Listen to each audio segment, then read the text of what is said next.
Bienvenidos a mi podcast y canal YouTube. El día de hoy tenemos nuestro segundo episodio titulado La fidelidad hereda las promesas. Las tres palabras claves para hoy son Devarim, Emuná y Yarash. Vamos a desarrollar el capítulo número 1 de Deuteronomio, el cual corresponde al primer discurso de Moisés, que va del capítulo 1 al capítulo 4. Y en este capítulo Moisés va a mirar un poco a los acontecimientos del pasado. Va a establecer la geografía del lugar, va a recordar el juramento de Yahweh con Abraham acerca de su promesa, así como también el por qué la primera generación de Israel que salió de Egipto pereció en el desierto. ¿Y por qué empezar un discurso haciendo rememoranza al pasado? Y es porque necesitamos conocer el pasado, necesitamos conocer la historia, porque si no estamos condenados a repetirla. Y mucho más conocer acerca de los errores. Y esto aplica tanto para la historia de naciones como para la historia de nuestras familias y nuestra propia historia con Dios. La estructura de este capítulo está dividida en tres partes. El versículo 1 al 4 nos van a dar la introducción del libro. Del versículo 5 al versículo 8 se va a establecer el mandato de Jehová para que Israel herede la tierra. Y del versículo 9 al 46 van a revelarse ciertos acontecimientos que sucedieron del camino de Horeb a Cades Barnea y la razón por la cual la primera generación que salió de Egipto de Israel no pudo ingresar a la tierra prometida. Veamos los versículos 1 al 4. Lo primero que se nos dice es el título de este libro. Nosotros lo conocemos como Deuteronomio. Sin embargo, este es el nombre griego asignado al quinto libro de Moisés, el cual proviene de dos palabras griegas que son deuteros, que significa segunda, y nomos, que significa ley, traduciéndose así como segunda ley. Sin embargo, en el episodio anterior habíamos visto que esta no es una ley distinta a la del pacto de Jehová en Horeb, en el Sinaí, sino es la misma, pero es la exposición del corazón de la ley, dictada a la segunda generación que salió de Egipto, quienes iban a heredar la tierra prometida. Y tras su discurso, ellos renovaron el pacto que tenían con Jehová. Mas, ese es el nombre que se le ha dado al libro en la traducción de la Septuaginta, la primera traducción que se realizó de las Escrituras al griego. El nombre original del libro en hebreo es Devarim, cuyo nombre fue asignado por los escribas, quienes titularon a los 5 primeros libros de Moisés de acuerdo a las primeras palabras con las cuales iniciaba cada rollo. Y Devarim en el versículo 1 nos dice, estas son las palabras que habló Moisés a todo Israel. Es así que este libro se llama Las Palabras, Devarim. Pero nosotros entendemos que estas no son únicamente las palabras de Moisés, porque seguidamente del versículo 1 tenemos el versículo 3 y vamos a leer ahora ambos en conjunto. Estas son las palabras que habló Moisés a todo Israel al otro lado del Jordán, en el desierto, en el Arabá, frente a Shuf, entre Parán, Tofet, Labán, Hazerot y Dizahab. Seguidamente el versículo 3 nos dice, y sucedió en el año 40, en el mes 11, el primero del mes, que Moisés habló a los hijos de Israel, conforme a todo lo que Yahweh le había ordenado acerca de ellos. Por tanto, entendemos que estas palabras de Moisés no son suyas, sino que provienen del Señor y están referidas al propósito y al destino profético que Jehová tiene para con Israel. Porque son las palabras que Jehová había ordenado, las que había mandado acerca de los hijos de Israel. Debemos entender que así como el Salmo 139, los versículos 16 al 18, nos describen que existe un rollo en el cual están descritas las palabras acerca de tu vida y la mía, y muchas de ellas vinieron a cumplimiento en el día de nuestra concepción, y hay muchas otras que vendrán a cumplimiento conforme nosotros respondamos a Jehová, que así es el libro de Devarim, así es el libro de Deuteronomio. Este es el rollo que el Señor escribió y habló acerca de la nación de Israel, por lo cual es correcto llamar a este libro Devarim en hebreo y las palabras en español, porque en él se registran las palabras de Jehová para su pueblo Israel, las palabras más grandes de declaración de amor de Jehová para con ellos, así como las palabras que los afirman en identidad, en propósito, en destino profético, las palabras que demandan su obediencia con los 613 mandamientos, las palabras de bendición a la fidelidad a Jehová y a su pacto, las palabras de juicios temporales por la infidelidad, y finalmente las palabras de restauración y de gran bendición nacional a partir del arrepentimiento nacional de Israel en un tiempo de disciplina por el Señor, mediante el cual su corazón será circuncidado para amar a Jehová con todo su corazón, alma, mente y fuerza. Y aquí viene nuestra primera enseñanza. Nosotros necesitamos conocer las palabras del Señor para nuestras vidas. Nosotros necesitamos conocer el cántico de amor que existe, aquella proclamación que Él hizo desde su eternidad para nuestras vidas. Aquello que describe quién es Él y quiénes somos nosotros y lo que desea traer a nuestras vidas, su voluntad, sus propósitos. Ahora, las palabras de Jehová son importantes no solamente para conocerlas, sino para poder caminar en ellas, para poderle dar cumplimiento a estas. Y es así que vemos la seriedad de Jehová, que en Deuteronomio 31, 9 al 13, nos dice que Moisés entregó 13 copias de este libro. La primera a los sacerdotes levitas y otras 12 copias a los ancianos, uno por cada tribu, con la instrucción de que este libro debía ser leído cada séptimo año, el año de la remisión, en la celebración de los tabernáculos, cuando todo el pueblo de Israel suba a presentarse ante el Señor, hombres, mujeres, niños y prosélitos, para que al oír la ley del Señor ellos puedan aprender a temer al Señor y cuiden de cumplir cada una de las palabras escritas en él.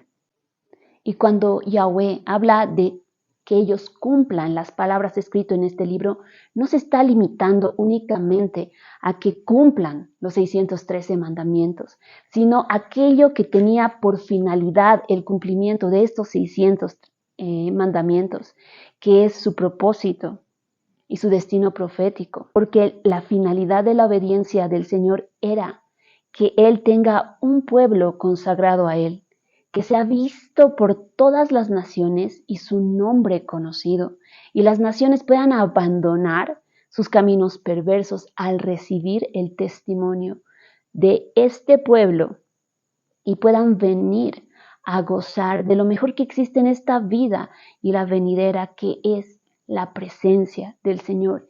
Y así más tarde, tras el sacrificio de Cristo, estas naciones venir a ser reunidas como gente de toda tribu, lengua, raza y nación que adora al Cordero. Y por esta seriedad que el Señor demanda en cumplir sus palabras, y no solamente obediencia, sino el final de la obediencia que busca el cumplimiento de su propósito y el destino profético, vemos que en Deuteronomio 17, 14 al 20, también el Señor instruye acerca de un tiempo más adelante en el cual Israel iba a pedir un rey humano para ser igual que las demás naciones.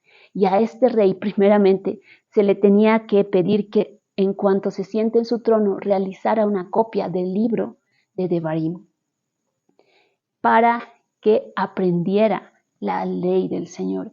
Y segundo, tenía que leerlo cada día de su vida para aprender a temer al Señor, para guardar y poner por obra todas las palabras y los preceptos allí descritos, porque este rey que gobernaría a la nación de Israel debía entender debía conocer que el pueblo al cual él estaba gobernando y rigiendo no debía ser igual a las demás naciones, sino que este pueblo, Israel, debía vivir en fidelidad y consagración a Jehová, que moraba en medio de ellos, y de quien iban a dar testimonio al vivir bajo sus leyes, a partir de ser luz en un mundo de oscuridad con la instrucción de la Torá. Del versículo 1 al versículo 4 también se nos describe el lugar y el tiempo en el cual fue escrito y declarado a Israel este libro.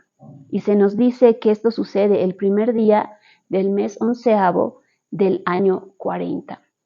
Este mes en el calendario judío hoy es llamado Shevat y en el calendario gregoriano coincide entre los meses de enero y febrero. El versículo 4 enfatiza que este mensaje es dado después de que Israel había tenido dos grandes victorias. Habían derrotado a Sejón, rey de Hesbón, y a Og, rey de Basán. Y tres de las tribus, en realidad 2 tribus y media, Rubén, Gad y la media tribu de Manasés, habían entrado a poseer la tierra porque ellos habían pedido estas tierras por heredad. Algunos estudiosos afirman que el libro de Devarim fue dado en el lapso de una semana, los diferentes discursos. Otras personas opinan que tuvo el lapso de un mes, pero todos coinciden que fue dictado de acuerdo a los discursos en él hallados. Estos primeros versículos también nos señalan el lugar geográfico donde esto fue dado. Y acá en el mapa está apareciendo que al otro lado del Jordán tenemos el monte Nebo. Este es el lugar al cual va a ascender Moisés en su último día de vida y va a contemplar la tierra prometida y en él va a morir. Israel se encontraba en sus alrededores antes de cruzar el Jordán y realizar la primera gran conquista con Josué. Pasemos a los versículos 5 al 8, en los cuales está el mandato de Jehová a Moisés, que tras un año de encontrarse al pie del monte Sinaí, ellos debían pasar a poseer la tierra y debían marchar camino de 11 jornadas, es decir, 11 días, de Horeb hasta Cades Barnea, para pasar a poseer la tierra. Mas pongámonos en contexto. Recordemos que en Génesis 6 Dios tuvo que intervenir con un diluvio, porque todo pensamiento del hombre era de continuo el mal. Génesis 6:6 en la NTV nos dice que a Dios se le partió el corazón al ver su creación sumida en tal oscuridad. Y es por esto que Jehová en su santa bondad decide destruir a aquellos hombres. Sí, en su bondad Él decide no permitir que el mal prevalezca y en su misericordia preserva a Noé. Génesis 11 nos va a hablar acerca de que no han transcurrido ni siquiera 3 generaciones después del diluvio y encontramos a un descendiente de Cam, a Nimrod, que se levanta como un prepotente cazador enfrentado a Adonai. Y este no es un cazador de animales, es un cazador de hombres. Es aquel que empieza a sojuzgar al hombre y construye su primer imperio, que es Babel. Y tenemos la historia de la Torre de Babel, que no es un simple rascacielos lo que se nos describe en este capítulo, sino que en la prepotencia de la rebelión que estaba planeando Nimrod, él busca reunir a todas las naciones en un común acuerdo, en que ellos no están de acuerdo con el orden de Dios y juntos van a buscar establecer un trono cerca de los cielos y piensan hacer esta gran hazaña para enfrentarse y poner su propio orden en este mundo. Y esto es para lo cual ellos edificaban esta torre. Y vemos que Jehová, en lugar de destruirlos en su misericordia, Él los divide, Él confunde sus lenguas. Y si bien su obra cesa y los pueblos son dispersados, debido a que estos hombres se habían desentendido de Dios y no querían nada con Él. Estaban yendo y habían ido tras la perversión de su corazón pecaminoso. Empiezan a establecerse lugares de adoración a diferentes aspectos de la creación y empiezan a realizar sacrificios no solamente de animales, sino sacrificios humanos, sacrificios de sus propios hijos. Y esto después que Génesis 9, el Señor había decretado que tras el diluvio estaba prohibido el derramamiento de sangre humana. Además de la perversión de la vida, de la santidad de la vida, estas personas estaban profanando la santidad del matrimonio y la santidad del cuerpo, al incurrir en prácticas de incesto, sodomía, bestialismo, lo cual nos relata el libro de Levítico 18. Y dadas estas circunstancias y por la perversión de estas naciones, el Señor decreta su exterminio. Mas este no es inmediato, pues el Señor en su paciencia les da 400 años para su arrepentimiento. Y Jehová, que es santo, determina la destrucción de estos pueblos y aquellos estaban profanando la santidad de la vida, la santidad del matrimonio, la santidad del cuerpo, el lugar donde Jehová sopló su zoe de vida. Y a partir de esta profanación, ellos estaban contaminando la tierra con derramamiento de sangre inocente y con inmoralidad.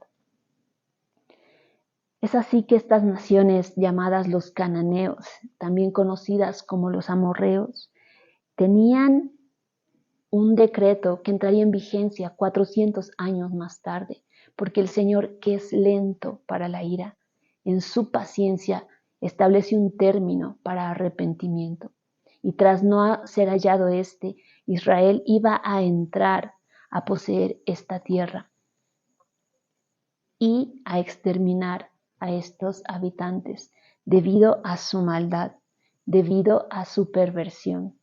Como ves, a 3 generaciones del diluvio, el cual había buscado detener la perversión del hombre, una vez más el mundo está en oscuridad y se halla sin conocimiento de Dios, por lo que en su misericordia Dios decide escoger a un hombre, del cual haría un pueblo, para entregarle su instrucción, para que portara su presencia, para establecerlo en un punto alto de la tierra y este pueda ser un faro de luz para las naciones.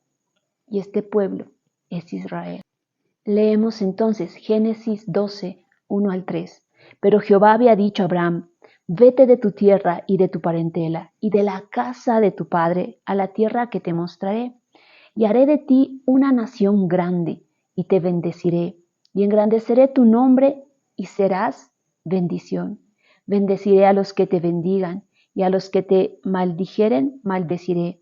Serán benditas en ti todas las familias de la tierra. Esta promesa tiene 3 implicaciones: tierra, nación, nombre.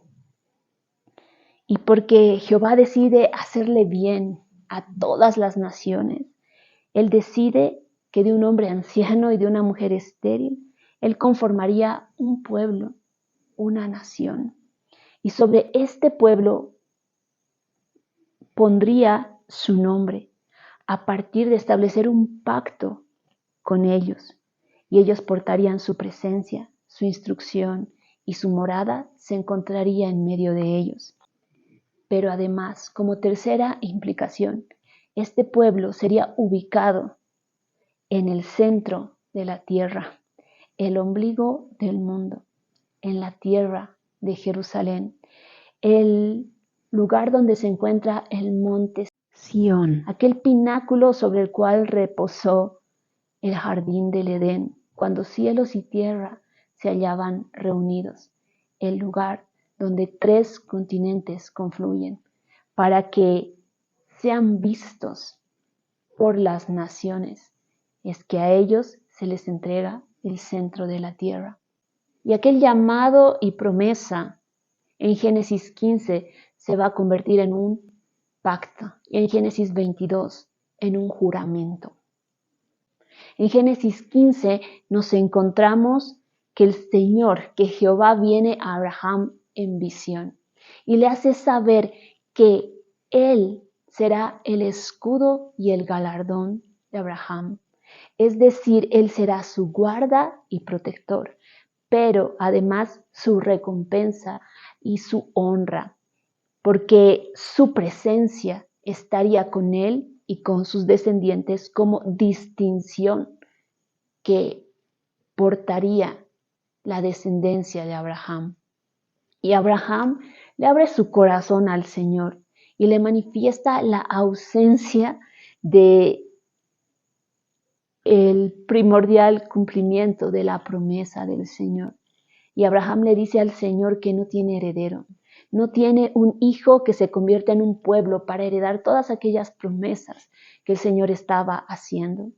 Entonces el Señor saca a Abraham de la tienda y le dice que mire a los cielos y si puede, que cuente la multitud de las estrellas en los cielos, porque así será su descendencia.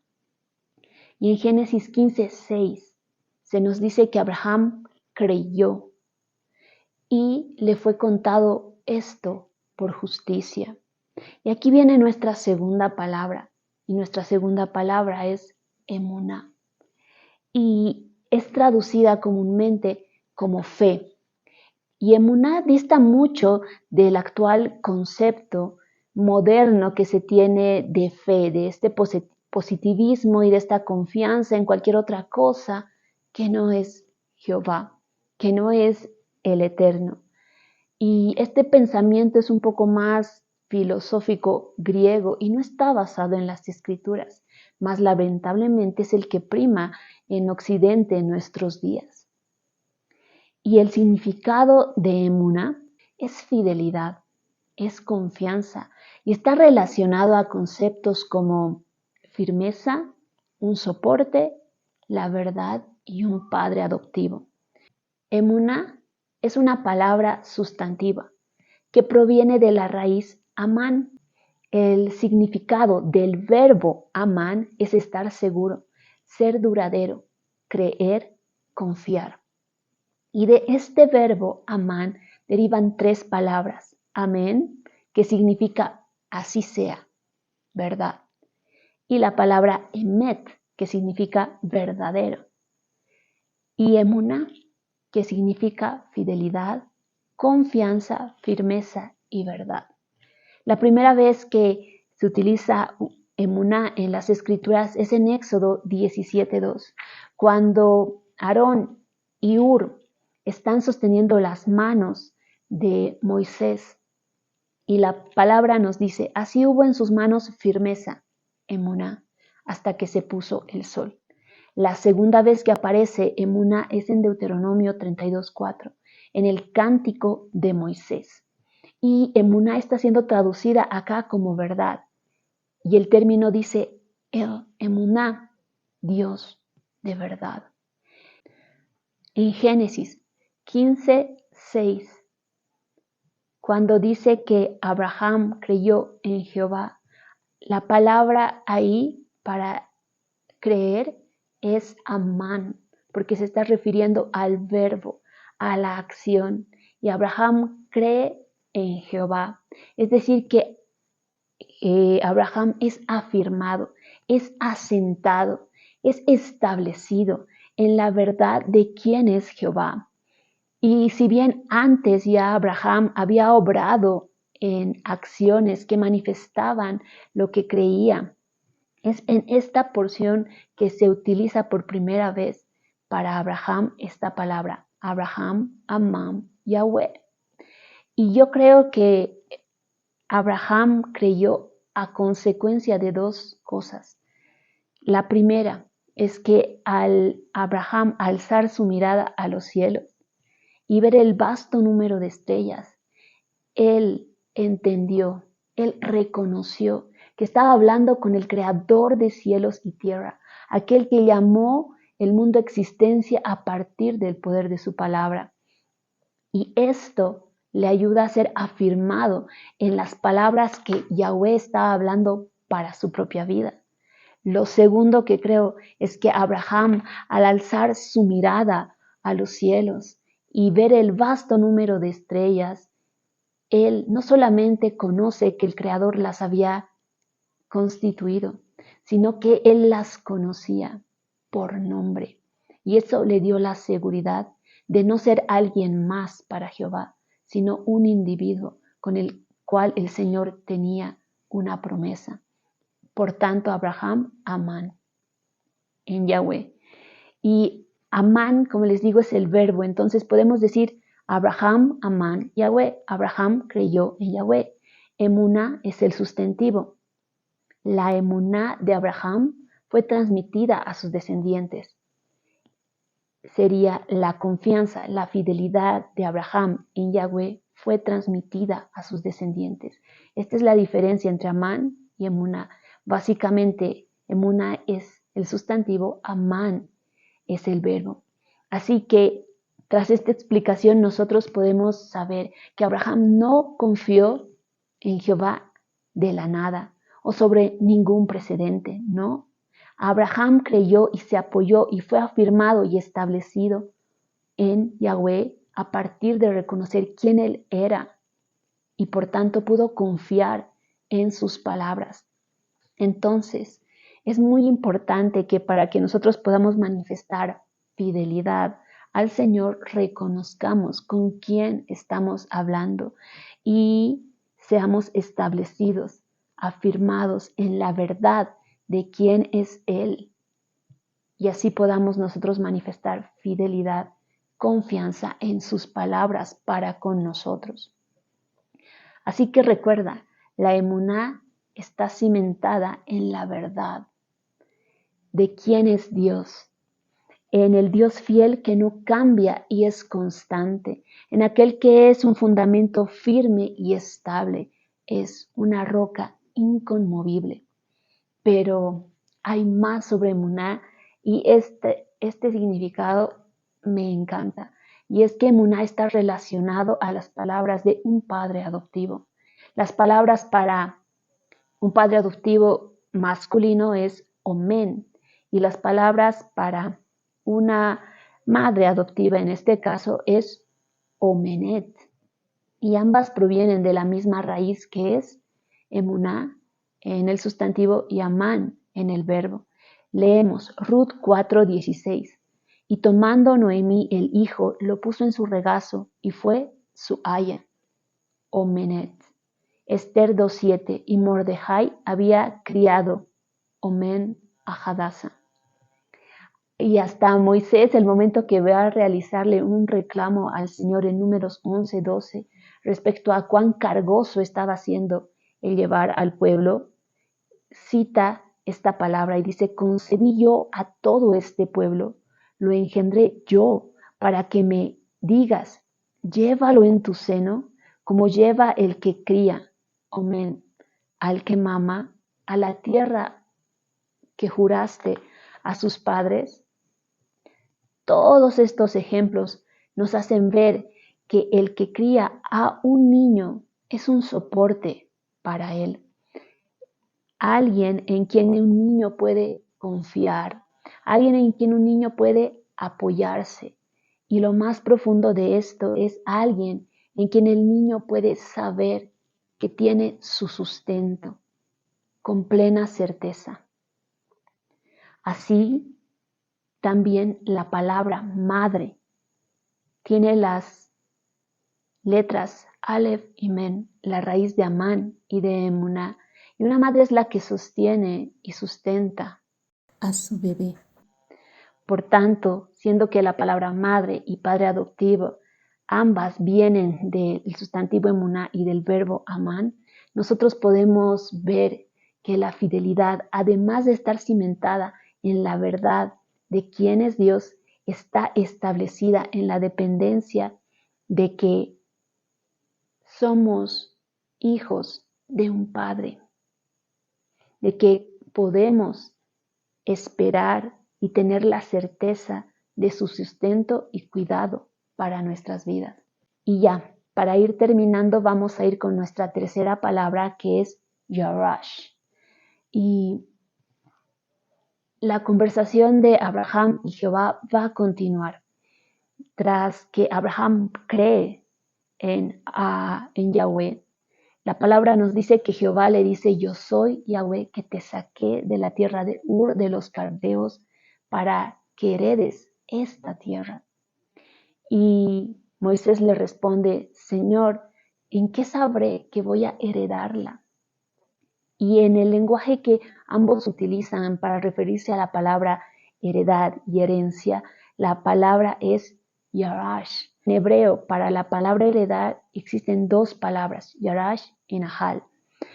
Yarash está referida a heredar en términos de poseer, de conquistar, de ocupar, de recuperar, de desposeer. Y la palabra Nahal está relacionada más a una herencia pasiva, a una herencia dada por legado, por distribución, por división. Y la palabra que se utiliza acá entre Jehová y Abraham es Yara. Es que la heredad que el Señor estaba confiriendo a Abraham y la que Abraham sabía que estaba recibiendo implicaba una conquista, implicaba una batalla, implicaba la desocupación de las personas que se encontraban en aquel lugar a causa de su pecado para heredar aquella tierra que el Señor les estaba entregando. Abraham, como el Señor, concuerdan, que entienden de lo que están hablando, implica una batalla. Y es así que Jehová va a confirmar su promesa con Abraham a un pacto para que Abraham tenga certeza de que él va a conquistar esa tierra, él va a poseer aquel lugar. Y en medio de este pacto vemos a Jehová descender y caminar como una antorcha de fuego en medio de animales partidos para sellar el pacto con Abraham. Y en medio de este acto, él le proclama a Abraham que sus descendientes serían forasteros y esclavos durante 400 años en aquella tierra, hasta que llegue al colmo la maldad de los habitantes actuales. Después de tal tiempo, entonces ellos, los descendientes de Abraham y Arash, ellos poseerían aquella tierra. Y Génesis 15 termina describiéndonos los límites, las fronteras de la tierra que Jehová entrega a Israel. Y este diálogo me encanta. Cómo Abraham puede hablar con el Señor, abrirle su corazón, presentarle sus preguntas, sus dudas, y Jehová le entiende y responde a sus necesidades y afirma su pacto con él de que él heredaría, conquistaría esa tierra a través de sus descendientes. Ya en Génesis 22, nosotros vemos que la emuná, la fe de Abraham, es probada cuando él le pide en holocausto a Isaac. Y como Abraham no rehúsa al hijo sobre el cual residía la promesa y el pacto, sabiendo que Jehová era capaz de cumplir, aún levantando de las cenizas a Isaac, que al entregarlo, el Señor detiene a Abraham de ofrecer a Isaac como holocausto y le hace un juramento que por cuanto ha hallado esta fidelidad en él sería bendecido con la multiplicación de sus descendientes, como las estrellas del cielo, y el Señor entregaría a sus enemigos en sus manos, y en su simiente, Jesucristo, las naciones serían benditas. Y a esto hace referencia a los versículos del 5 al 8 de Deuteronomio 1, porque Moisés empieza a vincular tanto la orden de Jehová para el pueblo de Israel de ir a poseer la tierra que Jehová había jurado a sus predecesores, a sus padres, a Abraham, a Isaac y a Jacob, que les entregaría para que sea conquistada y tomada por herencia por ellos. Y estos límites que se citaron en Génesis 15 también se encuentran aquí, en los versículos de Deuteronomio. Pero estos límites de Israel nunca han sido alcanzados, sino hasta el milenio, porque siempre ha poseído muy poco. Para terminar, veremos los versículos 10 y 11 de Deuteronomio 1.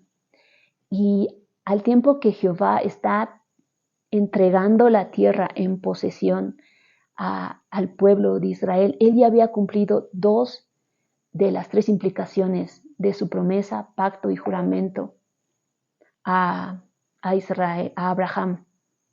Dios ya los había hecho una multitud, los había constituido en un pueblo, y Dios había puesto sobre ellos su nombre al darles su presencia y entrar en pacto con ellos en Horeb.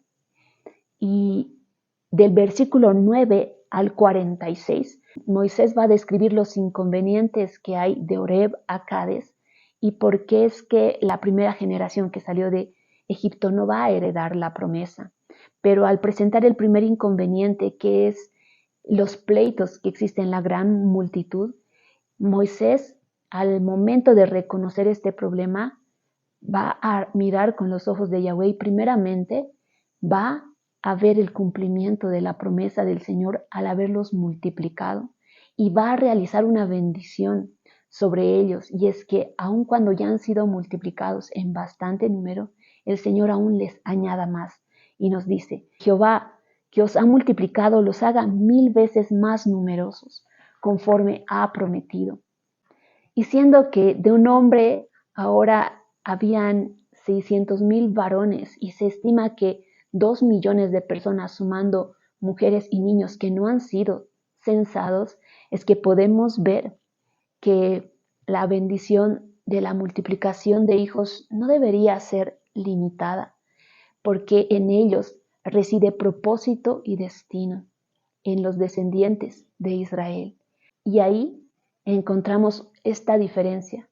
Jehová, que había puesto límite y fin a la descendencia de Canaán, él bendice con mayor multiplicación a sus redimidos, a quienes están en pacto con él, a quienes tienen un propósito y un destino de ser una nación sacerdotal que porta su presencia, que lleva consigo el candelabro de su Torá para iluminar a las naciones que se hallan en oscuridad y hacer conocido el nombre de Jehová para testimonio de aquellos que habitan en oscuridad puedan volver de su perversión al Señor.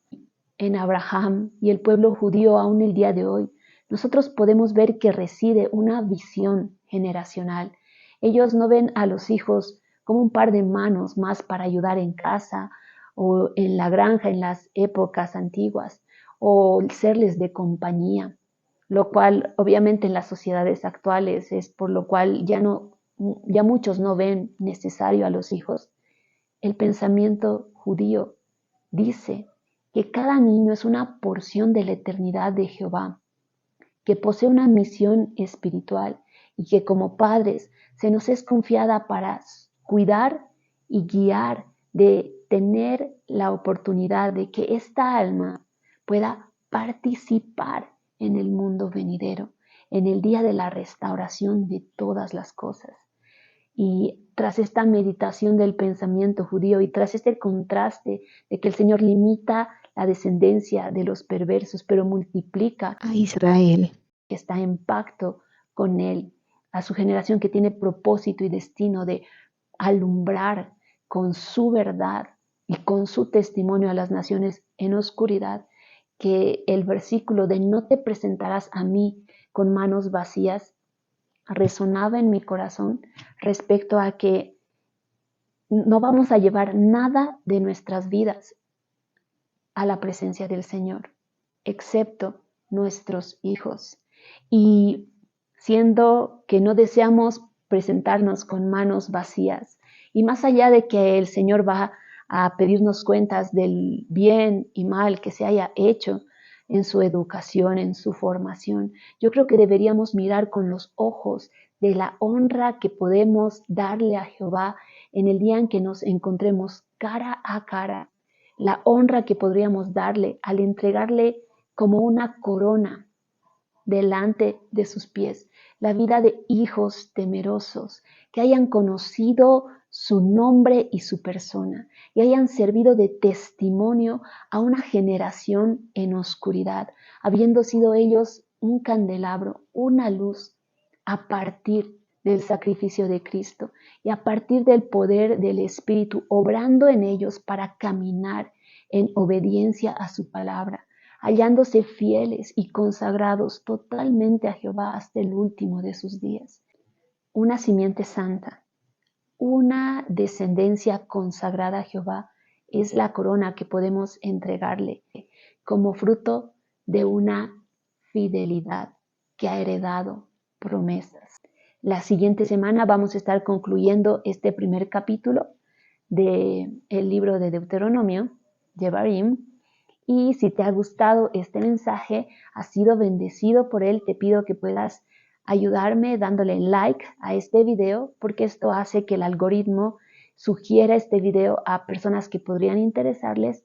También puedes escribirme en los comentarios, porque los leo todos, y compartir este video con personas que creas que pueda interesarles. Nos vemos la siguiente semana.